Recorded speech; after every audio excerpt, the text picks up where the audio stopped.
So looking back in history, the first thing I could think about that had anything to do with science fiction and neuroscience was Frankenstein or the modern Prometheus. And it's a really good read. I'd strongly recommend that you read the original book besides, and watching Young Frankenstein, 1974. Remember the genius brain as opposed to the abnormal. I always think it's interesting that, you know, Frankenstein has been taken to mean, oh, these scientists, you know, there's some things man was not meant to know, and he shouldn't be poking where he isn't. But that's belied by the subtitle, isn't it? The modern Prometheus. Who is Prometheus? Right, he gave mankind fire, and how did he pay for it? Oh, they strapped him on a rock and these gross ate his chest out. Yeah, we're eating his liver out for eternity and so on. So like him, so that to me says that even Mary Shelley thought that, Mary Wollstonecraft Shelley thought that Frankenstein was a great man and he was bringing things. Think about it, what if the genius brain had been the one that he got and he brought that man back to life? Would have been very different then. So it was really just a stupid accident that it turned out badly. Yeah, but that happens in science too. So, in the 40s and 50s, Asimov, who, by the way, he was a professor of biochemistry. He wasn't much of a researcher, he said, but he was a wonderful teacher. And I think that he's probably the greatest teacher we've ever known. As I said, I learned all of my early science from reading his books. The schools I went to had very poor or non-existent science programs. And so I don't know where I'd be if it weren't for him. But in the 40s and 50s, he wrote these robot series that were then collected into I, Robot. And central to that was the idea of a positronic brain. So it was an artificial brain that, you know, somehow had been based on real brains. He had the 3 laws of robotics. The first law being that a robot shall not harm a human being. The second law being that it will obey orders as long as the first, it does not conflict with the first.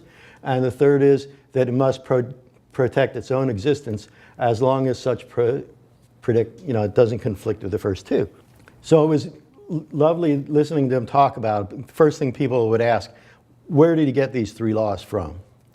And he said, as he understood it, this is the law of designing any tool. These are the laws. First of all, the tool must be safe.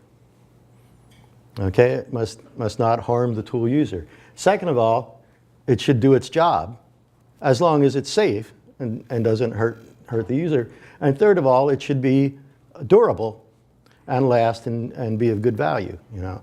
And so that he said that's just his application of the rules of designing a good tool to how these robots should be designed. Right about that time, the 40s and 50s, when Asimov was writing this, the man who has often been called the father of modern computing, Alan Turing, was doing some of the seminal work on stored program computers, the mathematics behind how the computers we use work.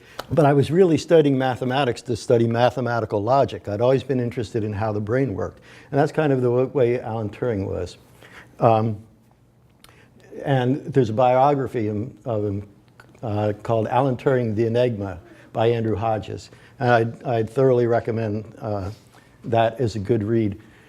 So during World War II, he worked on the Enigma engine project and is credited not only with being the father of modern computing, but of, I won't say helping win the war, because nobody wins wars, but at least he stopped Nazi atrocities and killings of Jews,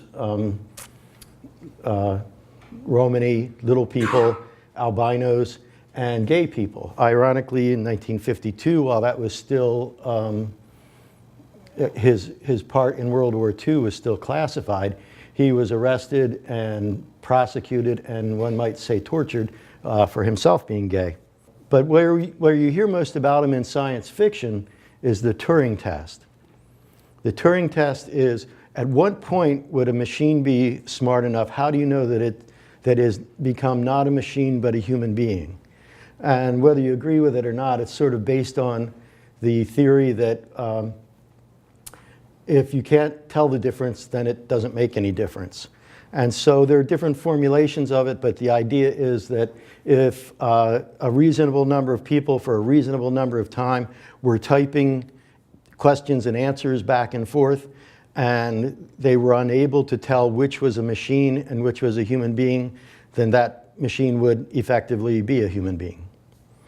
I don't quite agree with that, but it's a start.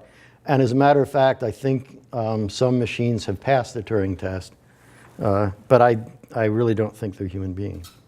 Moving into the 60s, this is the book I said I'd mention by Joe Green, The Mind Behind the Eye.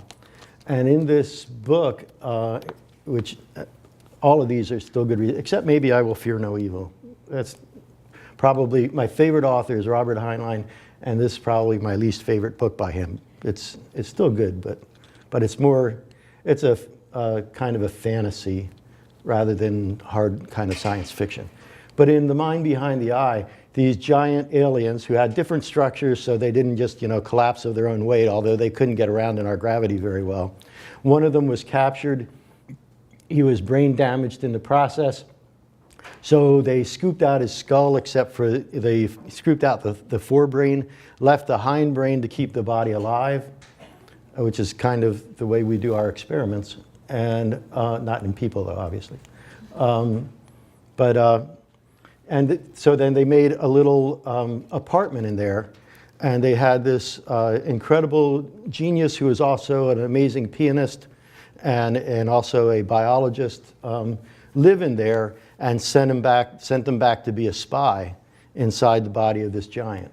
And when I first read this, I'm appalled that I knew so little about my own body, about human physiology, even though I was teaching high school computer programming, mathematics at the time. And after I had a lot of making up to do, and I got my PhD in medical science to learn about physiology, like which way blood goes through the heart, simple things like that. And he really did a good job. It was very plausible how he had was keeping this body alive. It's similar to what one would do. I Will Fear No Evil is about a brain transplant. And I think it probably came from some of his own experiences. Robert Heinlein, about 10 years before he died, was walking on the beach in Hawaii and turned his head and said to his wife, Jenny, I'm sorry, I think I'm having a stroke. And he passed out. And it turned out that when he turned his head, his carotid artery was like 90% blocked. Both carotid arteries were very blocked. And so he felt himself getting less able to write and less able to function. And so he went for broke. He went for a very chancy and new operation. They actually trephined a hole in his skull and rerouted a scalp artery in to feed his brain. And he really thought he was committing suicide, I think. And the character in this novel thinks that he's committing suicide by saying, okay, I'll try a brain transplant. There's a surgeon that'll try to do it. But lo and behold, he got better. He wrote this novel, which is not so good, but he wrote several others after that were excellent, excellent. Friday, one of his best novels after that. The most frightening story I ever read in my life, I used to read a lot of horror. I never had nightmares. I used to go walk in graveyards at midnight by myself. That's a nice place to be. Nobody bothers you. It's quiet. It's cooler here in Florida. And so I never had nightmares until I read Flowers for Algernon. So it's about a mentally retarded but gung-ho young man who gets a treatment and becomes an incredible genius. And then it starts going away. He starts going back. And I always felt like, the thing I had most going for me as a kid growing up in poverty is my brain, and the idea that could be taken away. I think to this day, the idea of Alzheimer's is probably the most frightening thing I can think of. Fortunately, there's a lot going on, especially, well, not especially, this is actually minor, but it's got a lot of the attention, is the President's Brain Project. And NIH is really jumping on this, and they've come out, the first